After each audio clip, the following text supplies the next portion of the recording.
Hi friends, welcome to our channel. இந்த ஹாலிடேக்கு வேளாங்கண்ணி சர்ச்சுக்கு ஃபேமிலியோட போலான்னு பிளான் பண்றீங்களா? அப்ப நான் சொல்ல போற இந்த இடத்த கண்டிப்பா மிஸ் பண்ணிடாதீங்க. வேளாங்கண்ணி மாதாவை நாடி வர்றவங்களுக்கு எவ்வளவு புதுமைகள் நடக்குதோ அதே மாதிரி இந்த தலை சாய்ந்த மாதா கோவில்லையும் பல புதுமைகள் நடக்குதுங்க. அதுவும் வேளாங்கண்ணில இருந்து வெறும் 10 கிலோமீட்டர் தொலைவில் தான் இந்த மாதரசி மாதா திருக்கோயில் அமைஞ்சிருக்கு. ஸோ இந்த வீடியோவில் மாதாவின் சுருவத்தில் தலை ஏன் சாய்ந்தபடி இருக்கு, இதுக்கு பின்னாடி இருக்கக்கூடிய வரலாறு, புதுமை, எப்படி இந்த சர்ச் நீங்கள் ரீச் பண்ணலாம், இப்படி பல விஷயங்கள் இந்த வீடியோவில் பார்க்க போகிறோம். ஸோ வீடியோவை ஸ்கிப் பண்ணாமல் முழுசாக பாருங்கள். வாங்க வீடியோக்குள்ளே போகலாம்.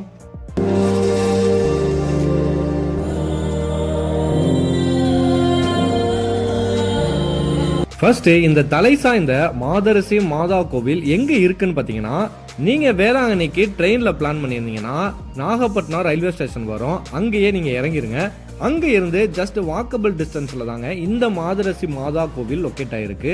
இந்த கோவிலுக்கு நீங்க திருச்சி வழியா பை ரோட்ல வந்தீங்கன்னா 2 டோலை நீங்க கிராஸ் பண்ணி வர்ற மாதிரி இருக்கும். தஞ்சாவூருக்கு முன்னாடி ஒரு டோல் இருக்குங்க. அந்த டோல்ல ஒரு காருக்கு 90 ரூபா சார்ஜ் பண்றாங்க. அதுவே திருவாரூர் இருக்குல்ல, அந்த திருவாரூருக்கு அவுட்டர்ல இப்ப பைபாஸ் போட்டாங்க. ஸோ திருவாரூருக்கு முன்னாடியே ஒரு டோல் வரும். அந்த டோல்ல 75 ரூபா சார்ஜ் பண்றாங்க. பட் என்னைய பொறுத்த வரைக்கும் இந்த அமௌண்ட்லாம் கொஞ்சம் ஜாஸ்தின்னு தான் எனக்கு தோணுதுங்க. பட் இந்த பைபாஸ் அவுட்டர்ல போறனால நமக்கு வேளாங்கண்ணியா ஈஸியா ரீச் பண்ண முடியும். பட் ஒரே ஒரு ப்ராப்ளம் என்னன்னு பாத்தீங்கன்னா, அந்த ரோடு பெருசா எக்ஸ்டெண்டா போட்டிருந்தா ரொம்ப நல்லா இருக்கும். பட் கொஞ்சம் குறுகலா இருக்கனால வாகனங்கள்லாம் நிறைய போச்சுன்னா நமக்கு ஓவர்டேக் பண்றது கொஞ்சம் கஷ்டமா இருக்கு. நீங்க ட்ரெயின்ல வராம பஸ் அல்லது கார்ல வந்தீங்கன்னா சேம் நாகப்பட்டினம் ரயில்வே ஸ்டேஷனை ரீச் பண்ணிருங்க. அதுக்கு பக்கத்திலேயே பிரிட்ஜ் கன்ஸ்ட்ரக்ட் பண்ணிட்டு இருந்தாங்க. இதனால கொஞ்சம் சுத்தி சின்ன ஸ்ட்ரீட் வழியா நாங்க இந்த சர்ச்சை ரீச் பண்ற மாதிரி ஆயிடுச்சுங்க. இல்லைன்னா பக்கத்திலேயே தான் நீங்க ஈஸியா ரீச் பண்ணிருக்கலாம். ஸோ நீங்க வரப்ப எப்படி இருக்குன்னு பாத்துக்கங்க. இப்போ நீங்க பாக்குறதா இந்த மாதரசி மாதா திருக்கோயிலோட ஃப்ரண்ட் வியூங்க. பாக்குறதுக்கே ரொம்ப பழமை வாய்ந்த ஒரு சர்ச்சா தெரிஞ்சு சூப்பரா இருந்துச்சு. ரொம்ப அமைதியா இருந்துச்சுங்க. திருவிழா டைம்லலாம் இங்க வந்தீங்கன்னா பயங்கர கூட்டமா இருக்கும். பட் நாங்க நான் சீசன்ல வந்தனால அவ்வளோ கூட்டம் இல்லை. ரொம்ப அமைதியா ஒரு 2-3 பேர் மட்டும்தான் கோயிலுக்குள்ள ப்ரேயர் பண்ணிட்டு இருந்தாங்க. ஸோ நாங்களும் உள்ள போய் ப்ரேயர் பண்ண ஆரம்பிச்சோம். சர்ச்சு டே டைம்ல 7 நாளுமே டே டைம்ல காலிலேருந்து ஈவினிங் வரைக்கும் ஓப்பன்ல தாங்க இருக்கும். ஸோ நீங்க டே டைம்ல வந்தா எப்போ வேணாலும் வரலாம், எந்த பிரச்சனையும் இல்லைங்க. இந்த சர்ச் 16ஆம் நூற்றாண்டுல டச்சுக்காரர்களால் கட்டப்பட்டதுங்க. கிட்டத்தட்ட ஒரு 400 வருஷம் பழமை வாய்ந்த சர்ச்சு. ஸோ இப்போ சர்ச்சை சுத்தி நிறைய வீடு வந்துருச்சுங்க. ஸோ கன்ஃபியூஸ் ஆகுற மாதிரி உங்களுக்கு இருந்துச்சுன்னா நீங்க ரயில்வே ஸ்டேஷன் மாதரசி சர்ச் எங்க போகணும்னு கேட்டீங்கன்னா ஈஸியா ரூட்டை சொல்லிடுவாங்க. 400 வருட பழமையான சர்ச்சுன்றனால அந்த ஆர்கிடெக்சர்லாம் நீங்க அந்த டிசைன் பெயிண்டிங் இதெல்லாம் நீங்க பார்க்க முடியும். மேல உட்டெல்லாம் வச்சிருந்தாங்க. இப்பெல்லாம் இந்த சர்ச்லயும் உட்டை வச்சு கட்டுறதே கிடையாது. ரூஃப் எல்லாமே காங்கிரீட் கம்பியே தான். ஸோ இதெல்லாம் பார்க்கறதுக்கே எங்களுக்கு கொஞ்சம் வித்தியாசமா இருந்துச்சுங்க. பழமையான சர்ச்சுன்றனால நாங்க மெயினா இந்த தலை சாய்ந்த மாதரசி மாதா கோயிலுக்கு வந்ததுக்கான முக்கியமான காரணம் என்னன்னு பாத்தீங்கன்னா, நாங்க ஆல்ரெடி கொஞ்ச நாளைக்கு முன்னாடியே இந்த கோயிலுக்கு ஒரு வேண்டுதல் செலுத்தியிருந்தோம். அந்த வேண்டுதல் நல்லபடியா நிறைவேறிடுச்சுங்க.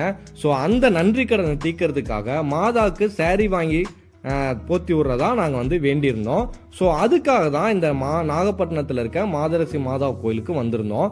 ஸோ மாதாவுக்கு சாரி வாங்கி போத்துறதா வேண்டியிருந்தோம்ல. ஸோ அதுக்கான சாரி வாங்கணும்ட்டு தான் நாகப்பட்டினத்திலேயே சரண்யா டெக்ஸ்டைல்ஸ்னு ஒரு ஷோரூம் இருந்துச்சுங்க. ஃபர்ஸ்ட் ஃப்ளோர்ல தான் சாரி கலெக்ஷன்லாம் வச்சிருந்தாங்க. ரொம்பவே நல்லா இருந்துச்சுங்க. நான் கூட வில்லேஜ்ல நிறைய கலெக்ஷன் இருக்குமான்னு யோசிச்சேன். பட் நிறையாவே கலெக்ஷன் வச்சிருந்தாங்க, நல்லாவும் இருந்துச்சு. ஸோ நமக்கே நம்ம பார்த்து அவ்வளோ நேரம் எடுப்போம். ஸோ மாதாவுக்கு சொல்லவா வேணும், ஒரு அரை மணி நேரம் நிறைய சாரி எடுத்து போட்டு எங்களுக்கு பிடிச்சதை நாங்கள் சூஸ் பண்ணோம்.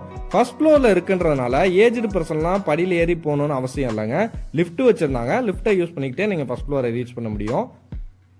அந்த டெக்ஸ்டைல்ல மாதாவுக்கு வாங்கின அந்த சாரியை தாங்க இப்போ மாதாவுக்கு நாங்கள் போத்தி விடுறோம். பார்த்துக்கங்க. நாங்கள் எங்க வேண்டுதலை நிறைவேற்றிட்டோங்க. நீங்களும் இங்கே கண்டிப்பாக வந்தால் உங்கள் வேண்டுதல் கண்டிப்பாக நிறைவேற்றப்படும். ஒரு டைம் வந்துட்டீங்கன்னா கண்டிப்பாக நீங்கள் நெக்ஸ்ட் டைம் நீங்கள் நன்றி சொல்றதுக்கு இந்த மாதா கோயிலுக்கு கண்டிப்பாக வருவீங்க. இப்ப மாதாக்கு எங்க கையாலேயே மாதாவோட சுருவத்துக்கு சாரியை போத்தி விட்டுட்டோம். நீங்க ப்ராப்பரா அதை வியர் பண்ணணும்னு ஆசைப்பட்டீங்கன்னா கோயிலோட ரைட் சைட்லயே நிர்வாகத்தை சேர்ந்தவங்க இருப்பாங்க. அவங்கள்ட்ட இதை சொல்லிட்டீங்கன்னா அவங்க மாதாவுக்கு ப்ராப்பரா சாரியை வியர் பண்ணி விட்டுருவாங்க. அப்புறம் சர்ச்சை சுற்றி இயேசு பாடுபட்ட சுருவம்லாம் இருக்கும்ல, அந்த 13ஆம் ஸ்தலம் 14 ஸ்தலம் வரைக்கும் வரிசையாக வச்சுருந்தாங்க. அது பார்க்கறதுக்கெல்லாம் சூப்பராக இருந்துச்சுங்க. அது மட்டும் இல்லாமல் இயேசுவோட அந்த சுருவம் இருக்குல்ல, அது வந்து கோயிலோட வலது பக்கம் வச்சுருந்தாங்க. அங்கே கொஞ்ச நேரம் நாங்கள் ப்ரே பண்ணோம்.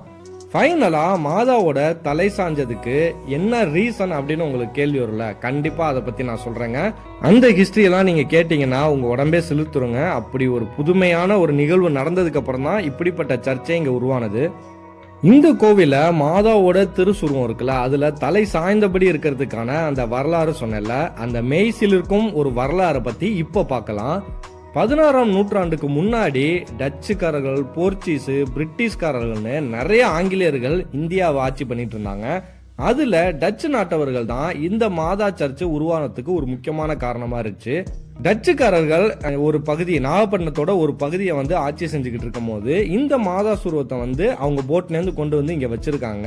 பட் கொஞ்ச நாளைக்கு அப்புறம் இந்த நாகப்பட்டினத்தை யார் ரூல் பண்றதுன்னு ஒரு போராட்டமே வந்துருச்சுங்க. அந்த 3 பிரிட்டிஷ்காரர்கள், டச்சு, போர்ச்சுகீஸ் இவங்க 3 பேருக்கும் பெரிய சண்டை, கலவரமே நடந்துருச்சு. அப்போ எதிரிகள்கிட்ட இருந்து இந்த மாதா சுருவத்தை காப்பாற்றணுன்ற ஒரே காரணத்துக்காக ஒரு பெரிய உட்டன் பாக்ஸ் இருந்துச்சு. அந்த உட்டன் பாக்ஸ்ல இந்த மாதா சுருவத்தை வச்சு இதை ஒரு சேஃப்டியான இடத்துல வச்சிடலாம் அப்படின்னு டிசைட் பண்ணியிருக்காங்க டச்சுக்காரங்க. பட் பிளான் பண்ணபடி சுருவம் வந்து அந்த பாக்ஸுக்குள்ள வந்து ஃபிட் ஆகல. தலை கொஞ்சம் வெளியே நீட்டிகிட்டு இருந்த மாதிரி சூட் ஆகாம இருந்துச்சுங்க. ஸோ அந்த டச்சுக்காரர்களுக்கு எதிராக இருக்கிறவங்கலாம் வர்றவும் இவங்க பயந்து ஓடிட்டாங்க அந்த இடத்த விட்டு. பட் போயிட்டு அடுத்த நாள் வந்து இதை பார்க்கும்போது பாதி வெளியில தெரிஞ்சிட்டு இருந்த அந்த மாதாவோட சுருவம் கரெக்டா ஃபிட் ஆன மாதிரி பாக்ஸ்குள்ள இருந்ததை பார்த்து அதிர்ச்சி ஆயிட்டாங்க. அது மட்டும் இல்லாம அந்த தலை இருக்குல்ல, கழுத்து வந்து எந்த வித டேமேஜும் இல்லாம தலை சாய்ந்தபடி அந்த பாக்ஸுக்குள்ள ஃபிட் ஆயிருக்கு. இதை பார்த்து அந்த ஊர் மக்கள்லாம் பயங்கர வியப்புற்று ஆச்சரியமாயி இவ்வளோ பெரிய புதுமை நடந்திருக்கு அப்படின்னு எல்லாருக்கும் சொல்ல ஆரம்பிச்சிட்டாங்க.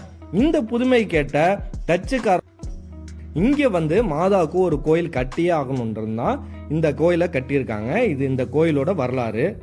400 வருஷத்துக்கு முன்னாடி இவ்வளோ பெரிய கோயில்லாம் இல்லைங்க. மாதாவோட சுருவம், அந்த தலை சார்ந்த சுருவம் வச்சு சின்ன கோவிலாக இருந்துச்சு. பின்னாட்களில் இதை வந்து வர்றவங்கெல்லாம் வந்து கொஞ்சம் ஆல்ட்ரு பண்ணி பெருசாக இப்போ நீங்கள் பார்க்குற இந்த கோயிலை வந்து கட்டியிருக்காங்க. அப்போத்திலிருந்து இப்போ வரைக்கும் நிறைய அதிசயங்களும் அற்புதங்களும் இந்த மாதரசி மாதா கோயிலுக்கு தேடி வர்றவங்களுக்கு கண்டிப்பாக நிறைவேறிட்டு இருக்குங்க. ஸோ இந்த மாதா கோயிலை பற்றின தகவல் வந்து உங்களுக்கு யூஸ்ஃபுல்லாக இருந்துச்சுன்னா எங்கள் சேனலை சப்ஸ்கிரைப் பண்ணிவிட்டு வீடியோக்கு ஒரு லைக் கொடுத்துருங்க. நெக்ஸ்ட் வீடியோவில் வேளாங்கண்ணி பற்றின நிறைய தகவல் வச்சு ஒரு வீடியோ நான் அப்லோட் பண்ண போகிறேன்.